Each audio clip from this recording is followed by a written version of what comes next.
আমরা সেদিন আগেই গুনার স্বীকৃতি দিয়ে দেব। আমরা বলবো, আল্লাহ তুমি প্রশ্ন করার আগে তোমার একটা কথা বলি, আমার কিছু জিজ্ঞেস করো না, আমি সব করেছি। এমন কোন পাপ নাই যে পাপ আমারে দিয়ে হয় নাই। তোমার রহমত দিয়ে তুমি জান্নাতে পাঠাবা, তোমার দয়ায় জান্নাতে যেতে চাই, আমল দিয়ে না। পারবেন বলতে? কিয়ামতের দিন আমরা বলবো, আল্লাহ আমার আমল দিয়ে জান্নাত চাই না, আমি তোমার দয়া দিয়ে জান্নাত চাই। তোমার দয়া ছাড়া আমার কোনো উপায় নাই। লিল্লাহি তাকবীর, নারায়ে তাকবীর, নারায়ে তাকবীর। মিজানুর রহমান আদের সাহেবের আগমন পটুয়াখালীর পক্ষ থেকে। প্রিয় পটুয়াখালীবাসী, আপনারা কেমন আছেন সবাই? আমি তো দেখলাম যে গতকালই এসে আপনারা বসেছিলেন, কষ্ট হয় নাই? সারাদিন খাওয়া দাওয়া করতে পেরেছিলেন তো? নামাজগুলো সময় মতো পড়তে পেরেছেন? মাশাআল্লাহ মাশাআল্লাহ, আল্লাহ তাআলা কবুল করুক, আমরা পড়ি আমিন। আপনারা শুনেছেন যে প্রতিটি বিভাগে আমরা একটি করে প্রোগ্রাম দিচ্ছি, একবার করে সফর করছি। তারই ধারাবাহিকতায় বরিশাল বিভাগের এই প্রোগ্রাম আমাদের মাসুদ ভাইয়ের কারণে বাধ্য হয়ে আমাকে পটুয়াখালীতে দিতে হয়েছে। মাসুদ ভাই এমন ভাবে ধরেছেন, রিকোয়েস্ট করেছেন, সেটাকে ডিনাই করার, রিজেক্ট করে দেওয়ার সুযোগ আর হয়নি। আলহামদুলিল্লাহ, খুব চমৎকার একটি শহর, অসাধারণ একটি নগরী। আমি উপর থেকে দেখছিলাম, খুব গোছানো, খুবই গোছানো সুন্দর একটি শহর, আলহামদুলিল্লাহ। আর পাশেই আছে আপনাদের বিশাল সমুদ্র সৈকত, যেখান থেকে সূর্যোদয় সূর্যাস্ত একসাথে দেখা যায়, ঠিক কিনা বলেন? বরিশাল বিভাগের প্রতি আগে থেকেই আমার আলাদা একটা টান, দুটো কারণে।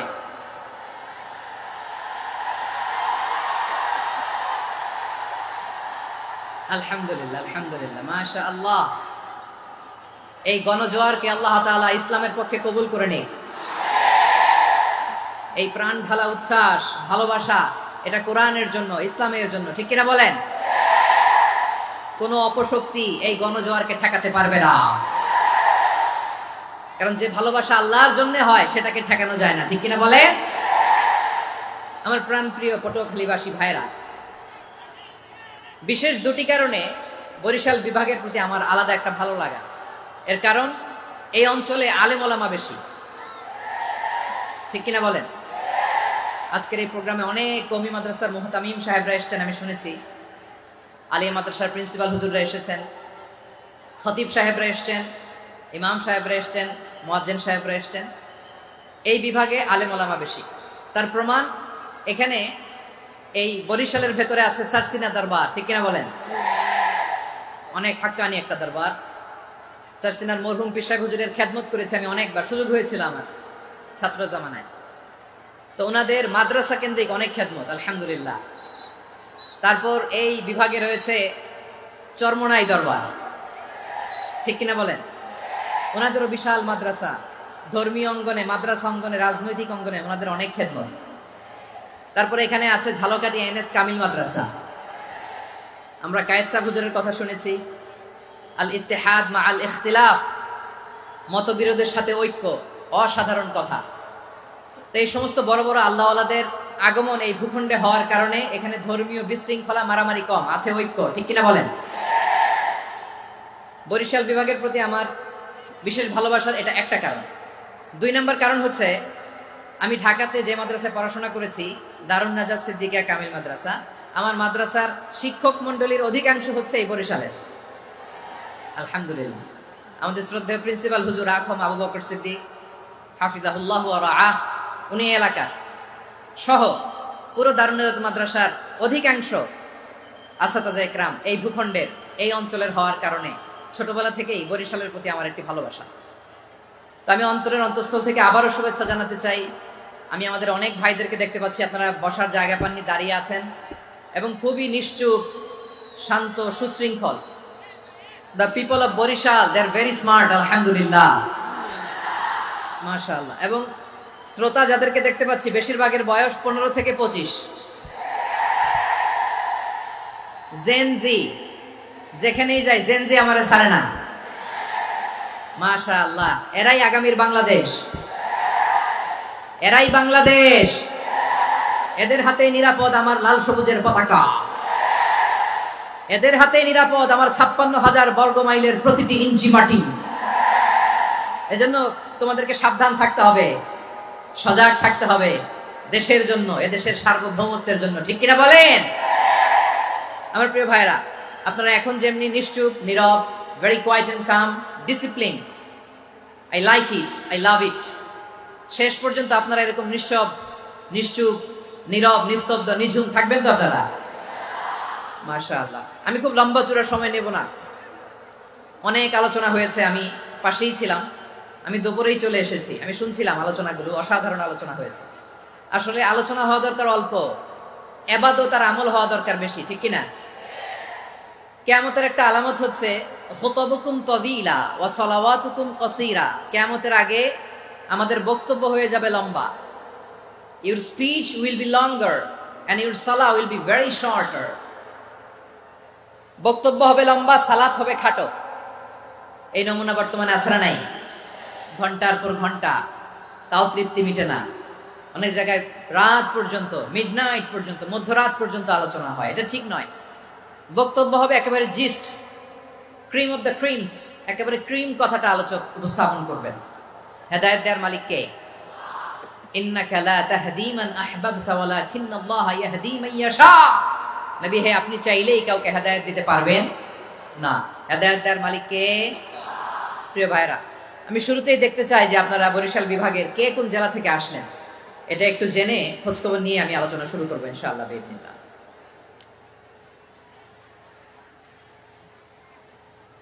প্রিয় ভাইরা, আমি দেখতে চাচ্ছি আপনাদের এই বরিশাল বিভাগের ভোলা জেলা আছে না একটা, দ্বীপ জেলা, ওখান থেকে কেউ আসতে পারছেন নাকি? হ্যাঁ, আল্লাহু আকবার, আসছে তো, ওই যে হাত দেখা যাচ্ছে। সর্বনাশ, মাশাআল্লাহ, ঠিক আছে, আল্লাহ আমার ভাইদেরকে তুমি কবুল করো। বরগুনা জেলা থেকে কেউ এসেছেন আজকের প্রোগ্রামে? ইয়া সালাম, মাশাআল্লাহ, মাশাআল্লাহ, ওয়েলকাম, ওয়েলকাম, ঠিক আছে। পিরোজপুর জেলার কেউ এসেছেন? পিরোজপুর জেলা থেকে মাশাআল্লাহ অনেক ভাইরা এসেছেন। ঝালকাঠি, মাশাআল্লাহ, ঝালকাঠিতে অনেক আসছে। তারপর বরিশাল জেলা থেকে কারা কারা এসেছেন? বরিশাল, মাশাআল্লাহ, তাবারাকাল্লাহ। এবার পটুয়াখালী জেলার কারা কারা দেখি? মাশাআল্লাহ, মাশাআল্লাহ, মাশাআল্লাহ, আল্লাহ তুমি কবুল করো, আল্লাহ তুমি কবুল করো।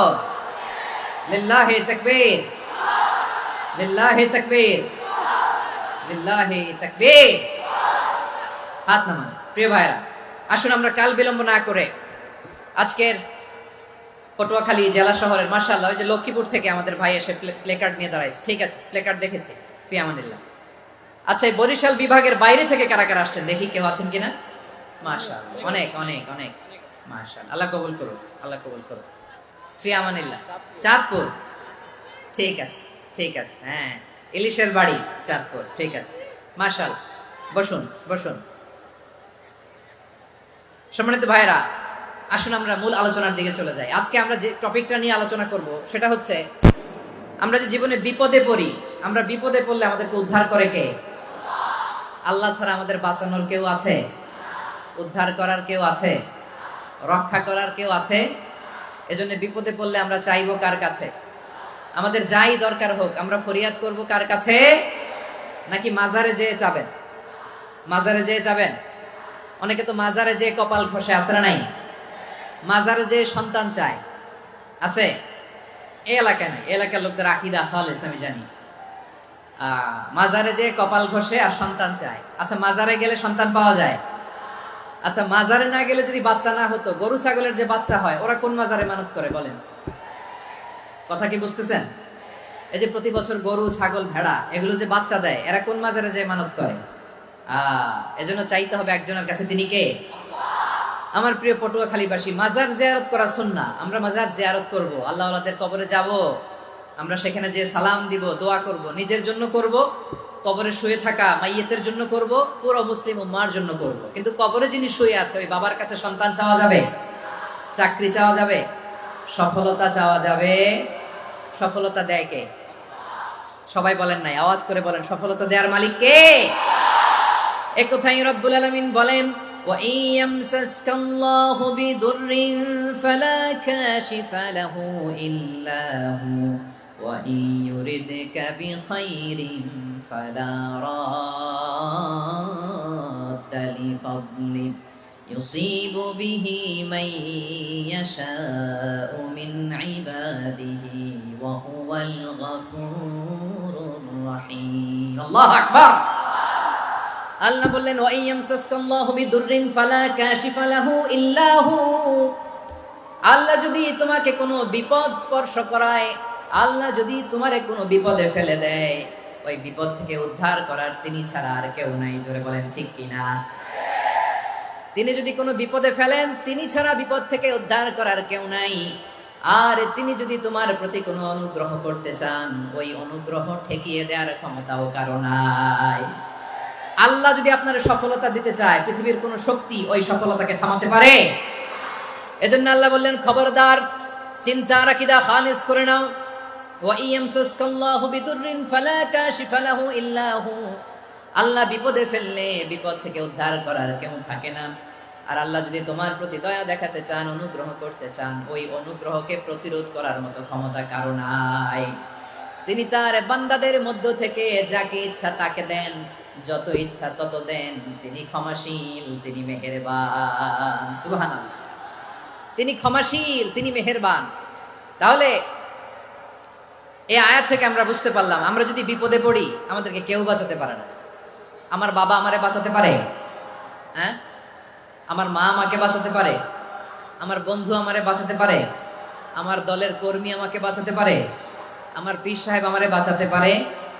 আমার পটুয়াখালীর ভাইয়েরা খেয়াল রাখবেন, বাঁচাতে পারে এক মহান সত্তা, উদ্ধার করতে পারে এক মহান সত্তা। চিৎকার করে বলুন, তিনি কে? আবার আল্লাহ বললেন, আম্মাই ইউজিবুল মুত্তাররা ইযা দাআহু ওয়া ইয়াকশিফুস সুআ ওয়া ইয়াজআলুকুম খুলাফাআল আরদ আইলাহুম মা'আল্লাহ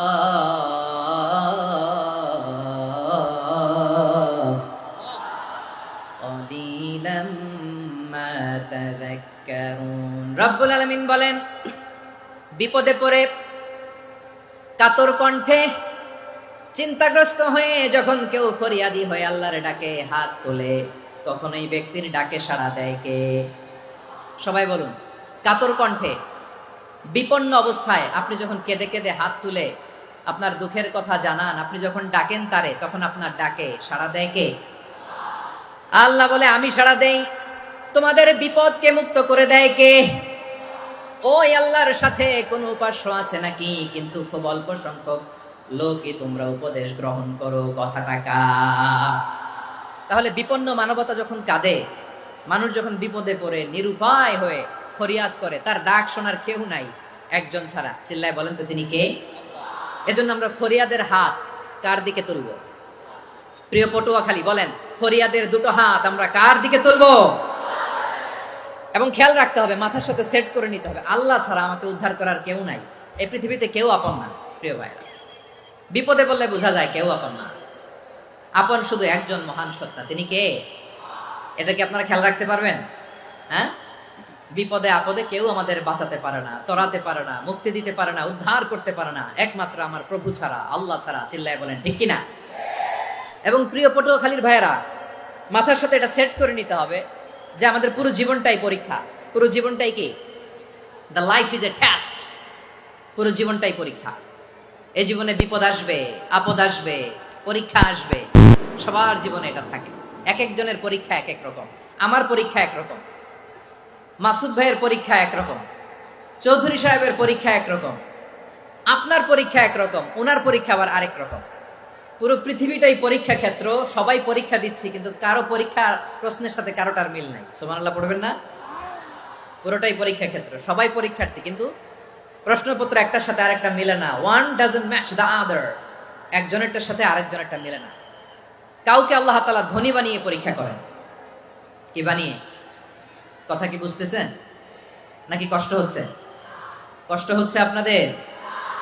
কাউকে আল্লাহ ধনী বানিয়ে পরীক্ষা করে।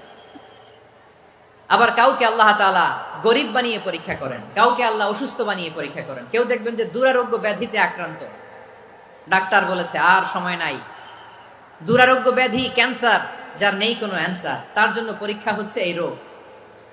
আরেক লোক দেখবেন তার আবার রোগ বালাই নাই, মাশাআল্লাহ, তাকে আল্লাহ তাআলা আর্থিক দৈন্যতা, দারিদ্রতা দিয়ে পরীক্ষা করছেন। এরকম আছে না নাই? টাকা পয়সা নাই, দিন আনে দিন খায়, যা আছে তাতে চলে না, এটা তার জন্য পরীক্ষা।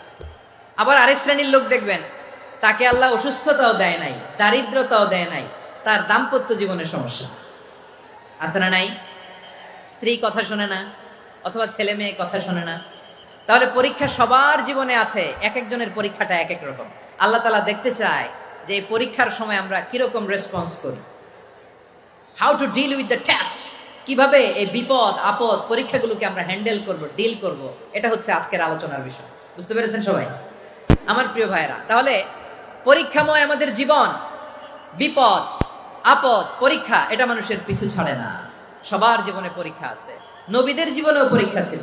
সাহাবারা জিজ্ঞেস করেছেন, ইয়া রাসূলুল্লাহ, আইয়ুন নাসি আশাদ্দু বালাআন ফিদ দুনিয়া, এই দুনিয়ার বুকে কাদের পরীক্ষা সবচেয়ে বেশি? বিশ্বনবী বলেছেন, আল আম্বিয়া, এই পৃথিবীতে সবচেয়ে বেশি পরীক্ষা আল্লাহ তাআলা নিয়ে থাকেন নবীদের। কাদের? নবীদের। সুম্মাল আমসাল ফাল আমসাল, এরপরে নবীদের পরের স্তরে যারা, তাদের পরীক্ষা।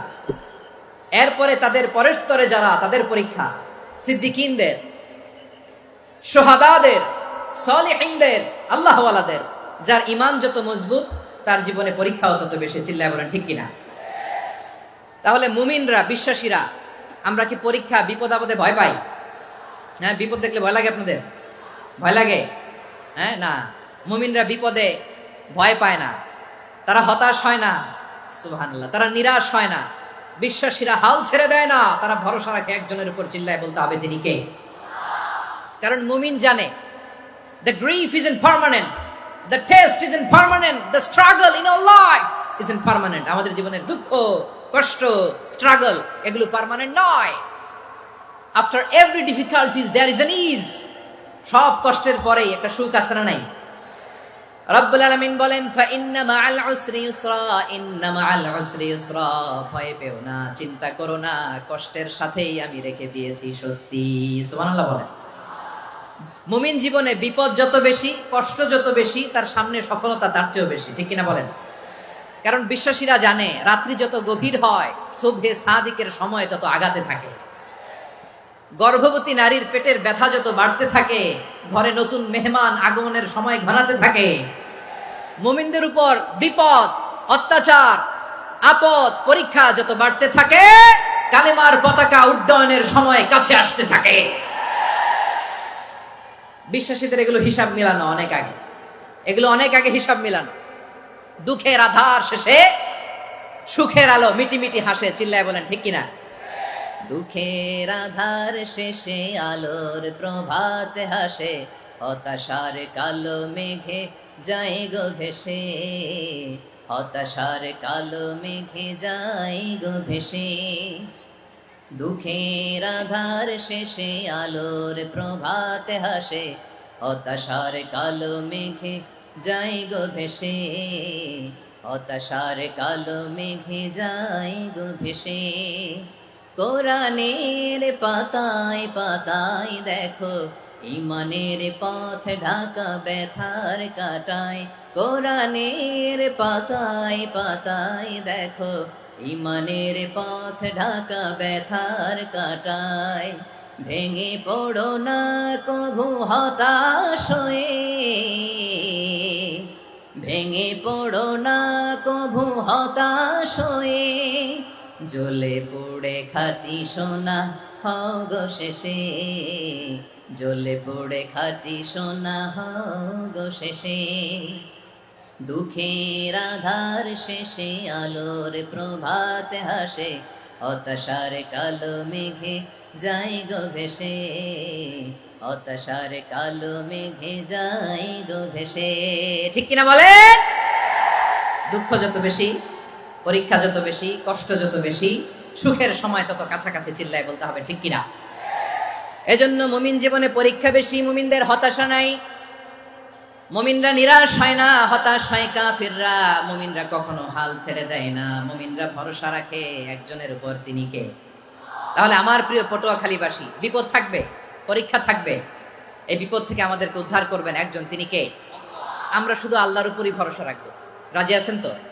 চাইবো একজন সত্তার কাছে, আওয়াজ করে বলুন তিনি কে? একজন সত্তার কাছে চাইবে। বিশ্বনবী ওনার চাচাতো ভাই আব্দুল্লাহ ইবনে আব্বাস রাদিয়াল্লাহু তাআলা আনহুকে বললেন, ইয়া আব্দুল্লাহ ইবনে আব্বাস, হে আব্দুল্লাহ ইবনে আব্বাস, ইদা সাআলতা ফাসআলিল্লাহ, যখন চাইবে আল্লাহর কাছে যাও। ও আব্দুল্লাহ, যখন চাইবা আল্লাহর কাছে চাও।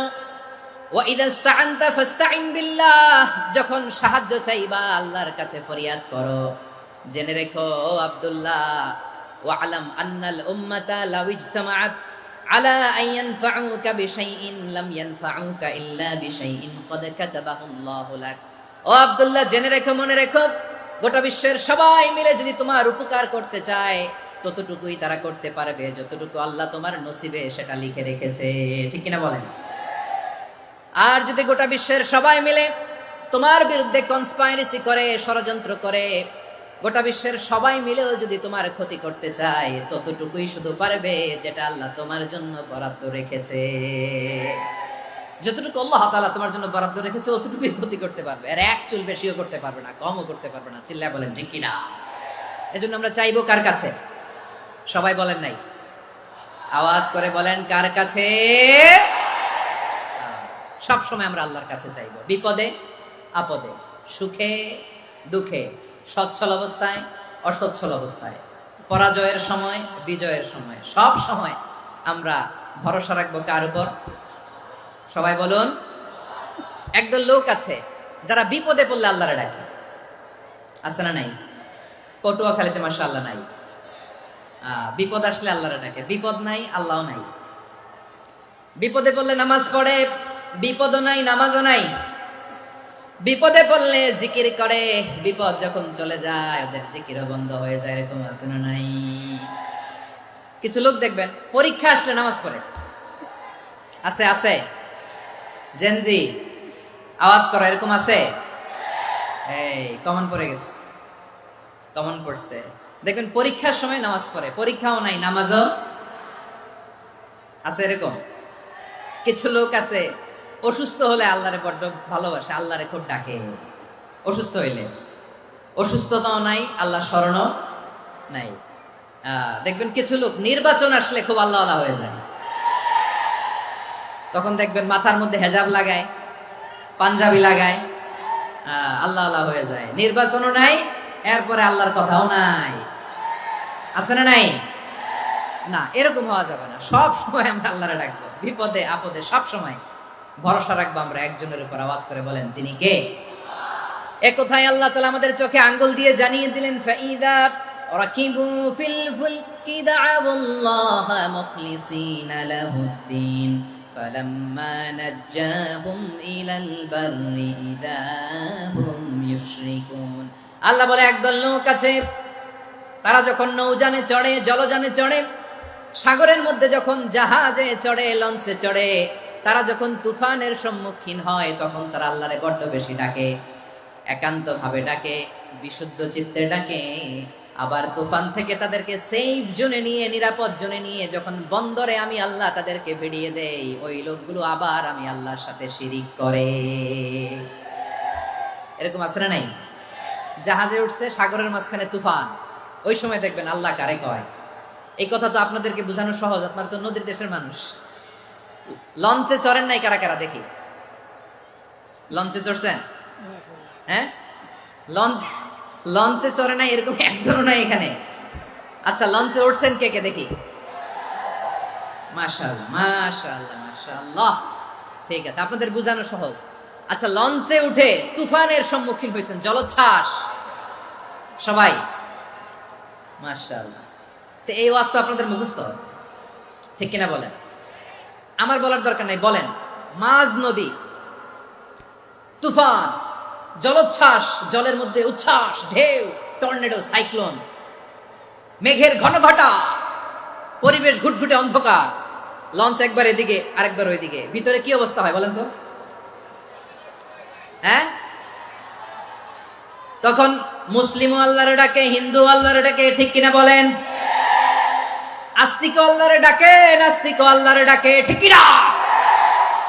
লঞ্চের ভেতর, স্টিমারের ভেতর কান্নারের রোল পড়ে যায়, চিৎকারের রোল পড়ে যায়, সবার মুখ দিয়ে শুধু একটা আওয়াজ, লা ইলাহা লা ইলাহা লা ইলাহা সুবহানাল্লাহ আলহামদুলিল্লাহ লা ইলাহা। আল্লাহ নামের জিকির করবে যারা, আল্লাহর কাছে প্রিয় তারা, আল্লাহর কাছে প্রিয় যারা, জান্নাতে প্রবেশ করবে তারা। জোরে লা ইলাহা লা ইলাহা ইল্লাল্লাহ লা ইলাহা ইল্লাল্লাহ মুহাম্মাদুর রাসূলুল্লাহ সাল্লাল্লাহু আলাইহি ওয়াসাল্লাম। আমার প্রিয় পটুয়াখালীবাসী, তাহলে লঞ্চের ভেতরে যখন আমরা তুফানের মধ্যে পড়ি, তখন সবাই মিলে আমরা একটা নামের জিকির করি। নামটা কার? মুসলমানেরাও ডাকে, হিন্দুরাও ডাকে, আস্তিকও ডাকে, নাস্তিকও ডাকে, সবাই ডাকে একজনকে। তিনি কে? আবার দেখবেন ওই আল্লাহ তুফানের পরে, ঝড়ের পরে ওই লঞ্চটাকে যখন সদর ঘাটে ফিরিয়ে দেয়, আবার আমরা নাফরমানি শুরু করে দেই। সে কোথায় আল্লাহ বললেন, ফাইদা রাকিবু ফিল ফুলকি দা'আউল্লাহ মুখলিসিনা লাহুদ্দিন ফালাম্মা নাজ্জাহুম ইলাল বাররি ইযা হুম ইউশরিকুন। সাগরে যখন তুফানে পড়ে আমি আল্লাহর ডাকে, আবার আমি আল্লাহ যখন বাঁচিয়ে দেই, আবার আমি আল্লাহর সাথে শিরিক শুরু করে। আমরা কি এরকম হতে চাই নাকি? এরকম করবেন? হ্যাঁ না, আমরা তুফানে পড়লেও আল্লাহরে ডাকি, আবার বাঁচায় দেওয়ার পরেও ডাকি কারে? আল্লাহকেই ডাকি। বিমানের মধ্যে মাঝে মাঝে দেখবেন যে এয়ার টার্বুলেন্স হয়, জানেন? এয়ার টার্বুলেন্স জানেন তো? মাঝে মাঝে বিমানটা বাউন্সিং করে, বাম্পি, ভেরি বাম্পি ওয়েদার। শোনেন নাই? 40,000 ফিট উপরে যখন থাকে, তখন পাইলট মাঝে মাঝে বলে, dear passengers, ladies and gentleman, right now we are flying 40,000 feet above the ground and we are passing very air turbulence, very heavy air turbulence right now. Please fasten your seat belt. দেখবেন মাঝে মাঝে বলে যে, ভদ্র মহিলা, ভদ্র মহোদয়গণ, আমরা 40,000 ফিট উপর দিয়ে যাচ্ছি আর এয়ার টার্বুলেন্স ফেস করছি, মেহেরবানি করে আল্লাহর হস্তে সিট বেল্ট বাঁধুন। তখন বিমানটা এরকম বাউন্সিং করে, শেকিং করে। আপনারা মুখোমুখি হয়েছেন? ইদানিং এই এয়ার টার্বুলেন্স বেড়ে গিয়েছে। গত বছর আমার ইন্টারন্যাশনাল অনেকগুলো ফ্লাইট ছিল, তো আমি দেখলাম যে আগের ফ্লাইটগুলোর তুলনায় এখন এয়ার টার্বুলেন্স খুব বেশি। আমি একটু রিসার্চ করে দেখলাম, ক্লাইমেট চেঞ্জের কারণে, জলবায়ু পরিবর্তনের কারণে আকাশের বাতাসের মুভমেন্টে পরিবর্তন হয়েছে, ফলে এখন বিমান শেকিং করে বেশি, বাউন্সিং, বাম্পি ওয়েদার। তো বলেন তো, 40,000 ফিট উপরে যখন আপনি, কয় হাজার ফিট? সবাই বলুন, কয় হাজার ফিট? 40,000 ফিট উপরে যখন আপনি, তখন যখন বিমানটা এরকম বাউন্সিং করে, সবাই যখন ভমিটিং করে বিমান নষ্ট করে দেয়, বমি করে, তখন বাঁচানোর কে আছে আল্লাহ ছাড়া? কেউ আছে? ওই মুহূর্তেও সবাই মিলে একজনের ডাকে আওয়াজ করে বলেন, তিনি কে? মাঝে মাঝে কিছু সোশ্যাল মিডিয়ায় কিছু ভিডিও পাওয়া যায় যে হেভি যখন এয়ার টার্বুলেন্স হয়, 10 সেকেন্ড 15 সেকেন্ডের কিছু ভিডিও পাওয়া যায়, বিমানটা এরকম বাউন্সিং করছে, বাম্পি ওয়েদার, কাঁপছে, মানুষগুলো বমি করছে, অক্সিজেন মাসগুলো সব ঝুলে পড়েছে, বিমানটা শুধু কাঁপছে। তখন দেখবেন বিমানের ভেতরেও এরকম লঞ্চের মতো চিৎকার আছে না নাই? বিমানের ভেতরেও তখন চিৎকার। গত বছর হিথ্রো এয়ারপোর্ট থেকে সিঙ্গাপুর এয়ারলাইন্সের একটা ফ্লাইট, হিথ্রো টু চাঙ্গি, একটা ফ্লাইটে এমন বেশি এয়ার টার্বুলেন্সের শিকার হয়েছিল ওই এয়ারক্রাফটটা, 33 জন যাত্রী সেখানে আহত হয়েছে, একজন যাত্রী নিহত হয়েছে। কেবিন ক্রুজ, এয়ার হোস্টেস যারা আছে, একজনের নাক ফেটে, চোখ ফেটে, কপাল ফেটে, ব্লিডিং হয়ে শয়লা। প্রিয় ভাইরা, ওই 40,000 ফিট উপরে বিমানটা যখন কাঁপবে, তখন আমাদেরকে আল্লাহ ছাড়া আর কেউ বাঁচানোর আছে? এত আস্তে বললে হবে? ওই কঠিন মুহূর্তে আমার বাবা আমারে বাঁচাতে পারে, আমার বন্ধু আমারে বাঁচাতে পারে। এই গ্রাউন্ডে, জমিনের বুকে আমার প্রোটোকল, আমার ক্ষমতা, আমার দাম্ভিকতা, কোনো কিছু আমারে বাঁচাতে পারে একজন ছাড়া। চিল্লায় বলতে হবে, তিনি কে? সে আল্লাহ বললেন, গোলাম আমি বিপদের সময় ঠিকই তোমাদের বাঁচিয়ে দেই। ওই বিমানের ভেতরে 40,000 ফিট উপরে যখন তোমরা এয়ার টার্বুলেন্সের শিকার হও, তখন নাস্তিকও আল্লাহরে ডাকে, হিন্দু আল্লাহরে ডাকে। জোরে বলেন ঠিক কিনা? আবার বিমানটা যখন শান্ত হয়ে যায়, একটু পরেই বিমানের স্ক্রিনের মধ্যে হিন্দি সিনেমা খোঁজে। বিমানের স্ক্রিনে কিন্তু বিশাল ওখানে আফলাম ফিল্মের একেবারে বোঝাই করা। বিমানটা শান্ত হলে আবার হিন্দি সিনেমা দেখা শুরু করে। একটু আগে ডাকছিল কারে কারে? দেখবেন বাংলাদেশে আমাদের ক্রিকেটাররা যখন অন্য কোনো দেশের সাথে খেলে, অনেক সময় এমন হয় বল বাকি একটা, রান দরকার 6টা। বল বাকি কয়টা? পটুয়াখালী বোঝে নাই বোধহয়। বল বাকি কয়টা? রান দরকার। আপনি দেখবেন ক্যামেরাম্যান তখন গ্যালারিতে খালি দেখায় দর্শকদের যে কি অস্থিরতা। হিপ হপ স্টাইলের মেয়েটা, যে মেয়েটার ওড়না এতক্ষণ ছিল গলায়, এতক্ষণ কই ছিল, ওই মেয়েটা দেখবেন ওড়নাটা টেনে মাথায় দিয়ে এরকম মুনাজাত ধরতেছে, আল্লাহ আল্লাহ, একটা সক্কা, আল্লাহ আল্লাহ, আমার লাল সবুজের পতাকারে তুমি অপমানিত কইরো না আল্লাহ, ইন্ডিয়ার সাথে আমাদের খেলা আল্লাহ আল্লাহ, একটা সক্কা, একটা একটা। পুরো পুরো খেলা জুড়ে এই মেয়ের ওড়না ছিল গলায়, কিন্তু যখন 1 বলে 6 রান দরকার, ওড়না চলে আসছে কোথায়? মাথায়। আবার মুনাজাত আছে না নাই?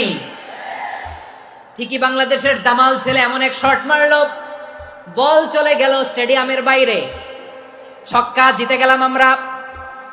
পুরো স্টেডিয়াম জুড়ে চিৎকার, হই হুল্লোড়, মৌজ মাস্তি। যেই মেয়েটা মাথার মধ্যে ওড়না দিয়ে এতক্ষণ সুবহানাল্লাহ সুবহানাল্লাহ বলে আল্লাহর কাছে দোয়া করেছে, ওই মেয়ে এখন আবার ওড়না ফেলে দিয়ে নাচা শুরু করে দিয়েছে। তাহলে আল্লাহর ভয়, আল্লাহর প্রতি আস্থা, বিশ্বাস, ভালোবাসা, এটা কি ক্ষণিকের জন্য? মানে আমার যখন লাগবে তখন আল্লাহর ইউজ করবো নাকি?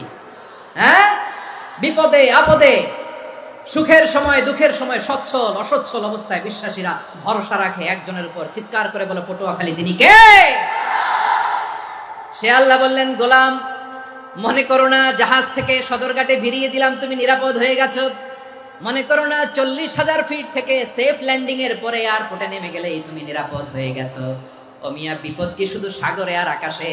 ঘরের বিপদও, ঘরের ভেতরও বিপদ আসতে পারে কি পারে না? এজন্য সূরা মুলক আল্লাহ বললেন, আমিনতুম মান ফিস সামাই আন ইয়াখসিফা বিকুমুল আরদা ফাইযা হিয়া তামুর। তোমরা কি ভাবছো তোমরা নিরাপদ? সাগরের মধ্যে তুফান, আল্লাহ আল্লাহ ডাকলাম, সদরঘাটে যেয়ে পড়ছি, বাইসে গেছেন তো আপনি। আর পাবে আপনারে আল্লাহ? আল্লাহরে তো সাগরের মাঝখানে তো আল্লাহ আপনার পাইছিল, আর তো পাবে না। আর পাবে আপনারে? আর আল্লাহ ধরতে পারবে আপনারে? ঘরের ভেতরও বিপদ দিয়ে আটকাতে পারে কে? 5 স্টার 7 স্টার হোটেলের ভেতরেও আমাকে বিপদের মধ্যে ফেলে দিতে পারেন কে? আল্লাহ বললেন, তোমরা কি ভেবেছো তোমরা নিরাপদ? আমি চাইলে ল্যান্ডস্লাইডস, ভূমি ধস দিয়ে 1 লক্ষ 1 মুহূর্তে নিয়ে যেতে পারি। 1 সুনামি দিয়ে থাপ্পড় মেরে 3 লক্ষ সাগরের ভেতরে ঢুকাই দিতে পারি। 1 সেকেন্ডও লাগে না আমার। আম আমিনতুম মান ফিস সামাই আন ইউরসিলা আলাইকুম হাসিবা ফাসাতা'লামুনা কাইফা নাযীর। আল্লাহ চাইলে আকাশ থেকে পাথর বৃষ্টি নাজিল করতে পারেন কি পারেন না? এই মুহূর্তে এখানে ভূমিকম্প দিতে পারেন কি পারেন না? আচ্ছা, ভূমিকম্প যখন হয় আমাদের কারো হুঁশ থাকে? আপনি মনে করছেন আমরা সাধারণ মানুষ, আমরা দৌড় দেই, আর প্রেসিডেন্ট প্রধানমন্ত্রী ওনারা বুঝি খাটে শুয়ে থাকে?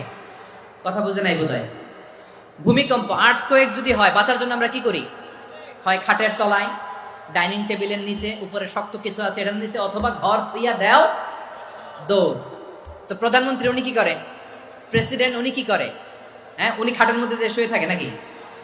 উনিও দৌড়, সাধারণ মানুষও দৌড়, প্রধানমন্ত্রীও দৌড়, বাড়িওয়ালাও দৌড়, ভাড়াটিয়াও দৌড়, সবাই দৌড়। নাকি ভাড়াটিয়ারা বাড়ি থুইয়া দৌড়, বাড়িওয়ালারা আর বেরোয় না? এরকম না। তাহলে যে কোনো মুহূর্তে ভূমিকম্প দিয়ে নাস্তানাবুদ করতে পারে কে? আমার প্রিয় ভাইয়েরা, আমরা নিরাপদ নই, আমরা তার দয়ায় বেঁচে আছি। কার দয়ায়? এজন্য আল্লাহ বললেন, গোলাম যে কোনো মুহূর্তে বিপদ দিয়ে তোমাদেরকে নাস্তানাবুদ করতে পারি। বিশ্বাসী বলে যদি নিজেকে দাবি করো, সব সময় ডাকতে হবে একজন সত্তাকে। বলেন তিনি কে? এই কথা ক্লিয়ার? এই সবগুলো উদাহরণ শেষে সবার কাছে ক্লিয়ার হয়েছে না যে বিপদ থেকে, আপদ থেকে, পরীক্ষা থেকে, খেলামিটি থেকে আমাদেরকে কেউ বাঁচাতে পারে না একজন সত্তা ছাড়া। আবারও বলেন তো তিনি কে? ক্লিয়ার? হ্যাঁ, সবাই বুঝতে পারছেন? আচ্ছা, এবার আমরা দেখি বিষ্ণু ইসা ইসলামের জীবনে বিপদ আপদ ছিল কিনা, উনি বিপদ আসলে কিভাবে ডিল করতেন, বিপদ আসলে কোন দোয়া পড়তে হয়, কিভাবে ফরিয়াদের হাত উত্তোলন করতে হয়, কিভাবে রবের দরবারে নতজানু হয়ে ফরিয়াদ করতে হয়, এটা জানার দরকার আছে না নাই? আসুন আমরা বিষ্ণুনবীর জীবনী থেকে দেখি বিপদ আসলে উনি কি করতেন। বিপদ আসলেই প্রথমে বিষ্ণুনবী সাল্লাল্লাহু আলাইহি ওয়াসাল্লাম একটা দোয়া পড়তেন। কি পড়তেন? তিনি পড়তেন ইন্না লিল্লাহি ওয়া ইন্না ইলাইহি রাজিউন। নিশ্চয় আমরা আল্লাহর জন্য, নিশ্চয় আমরা কার দিকে ফিরবো ভাই? আবার কার দিকে ফিরবো? আওয়াজ করে বলুন তো, আমরা এসেছি কার কাছ থেকে, আবারও ফিরে যাব কার কাছে? এজন্য বিষ্ণুই পড়ছেন ইন্না লিল্লাহি ওয়া ইন্না ইলাইহি রাজিউন।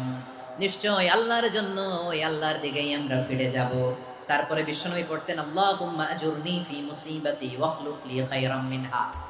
একসাথে প্রথমে পড়তেন ইন্না লিল্লাহি ওয়া ইন্না ইলাইহি রাজিউন, তারপর পরে পড়তেন আল্লাহুম্মা আজুরনি ফি মুসিবাতি ওয়াখলুফ লি খায়রাম মিনহা, মানে আল্লাহ এই যে আমি বিপদে ধৈর্য ধারণ করলাম এটার সব তুমি আমারে দাও, আর যেটা হারালাম এর চেয়ে ভালো কিছু দিয়ে মেকআপ করে দিও, ভালো কিছু দিয়ে বদল করে দিও। সুবহানাল্লাহ পড়েন। তাহলে বিপদ আসলে আমরা কি পড়ব? কথা বলেন। এই যে আমি শুয়েছিলাম, নাশিদ গাচ্ছিল ওরা, এদেশে পরস্পরে দেখা হলে দেয় সালাম, এদেশে আমজনতার হৃদয় জুড়ে পাকালাম, এদেশে বিপদ এলে সর্বজনে সর্বক্ষণে দোয়া পড়ে ইন্না লিল্লাহ। কি পড়ে? সুবহানাল্লাহ সুবহানাল্লাহ সুবহানাল্লাহ সুবহানাল্লাহ। এদেশে আজান শুনে সূর্য ওঠে শহর গ্রামে, এদেশে আজান শুনে সূর্য ডুবে সন্ধ্যা নামে, এদেশে সকল কাজে সবাই বলে বিসমিল্লাহ, এদেশে ভালো কিছু দেখে শুনে হাসি মুখে সবাই বলে মাশাআল্লাহ। সুবহানাল্লাহ পড়েন। তাহলে বিপদ এলে আমরা কি পড়ি? কথা বুঝলে সবাই উত্তর দিতে হবে। বিপদ এলে কি পড়ি? তাহলে বিপদ এলেই আমরা এখন থেকে ইন্না লিল্লাহ পড়বো, নাকি হাই হুতাশ করবেন? একদল আছে হাই হুতাশ করে, হায় আল্লাহ রে মোর কি হইল রে, মুই কি হরমু রে, মুই কমবে যামু রে, আছে না নাই? এরকম বিলাপ করতে নিষেধ করেছেন বিশ্বনবী। কি করব, কই যাব, কি হবে, হায় হায়, এরকম হাহুতাশ আছে না নাই? বিশ্বাসীরা হাহুতাশ করে না, তারা ইন্না লিল্লাহ পড়ে।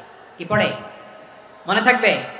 আমরা পড়বো ইন্না লিল্লাহি ওয়া ইন্না ইলাইহি রাজিউন। নিশ্চয়ই আমরা আল্লাহর জন্য, আমরা আল্লাহর দিকেই ফিরে যাব। এরপর পড়বো আল্লাহুম্মা আজুরনি ফি মুসিবাতি ওয়াখলুফ লি খায়রাম মিনহা। আল্লাহ আমি যে বিপদে ধৈর্য ধারণ করলাম এটার সওয়াব দিও, আর যা হারালাম তার চেয়ে ভালো কিছু দিয়ে বদল করে দিও। সুবহানাল্লাহ পড়েন।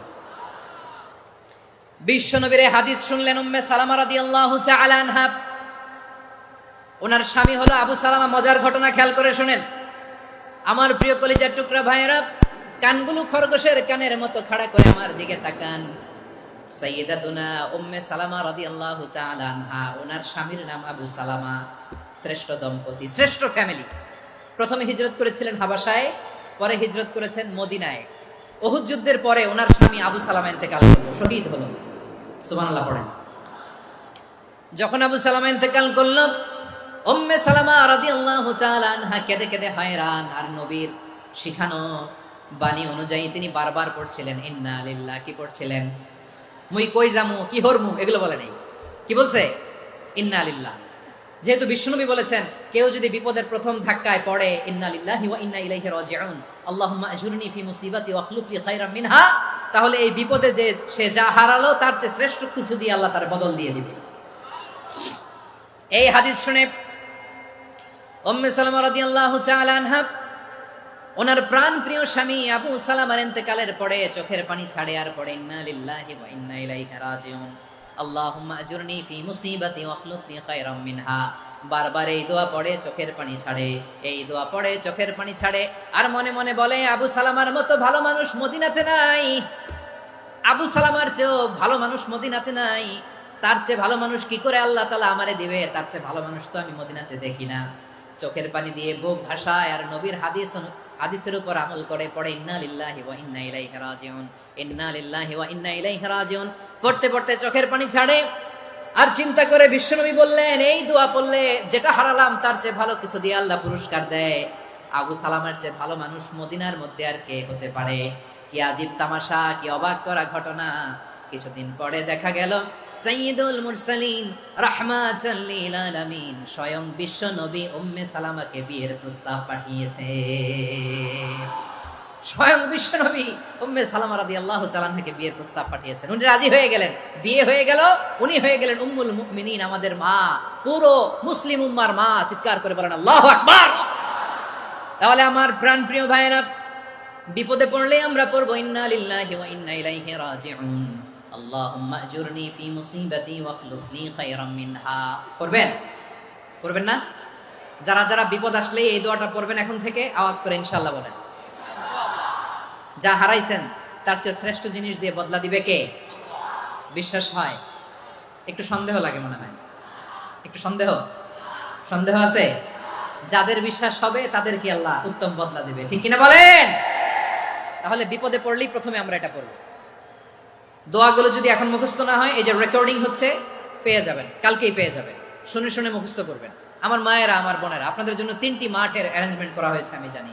আপনারাও এই দোয়াগুলো পড়বেন, আপনার স্বামীকে শেখাবেন, সন্তানকে শেখাবেন, আপনার পুরো পরিবারটাকে জান্নাতের টুকরো বানিয়ে দিবে কে? তাহলে বিপদ আসলে প্রথমে কি পড়তে হবে এটা জেনে গেলাম। এরপরে বিপদ আসলে নিজেকে কি করে আল্লাহর কাছে সঁপে দিতে হয় এটাও জানার দরকার আছে না নাই? বিপদে প্রথমে ইন্নালিল্লাহ করলাম, ধৈর্য ধারণ করলাম, বিপদ থেকে উদ্ধারের সর্বোচ্চ চেষ্টা করলাম, আমার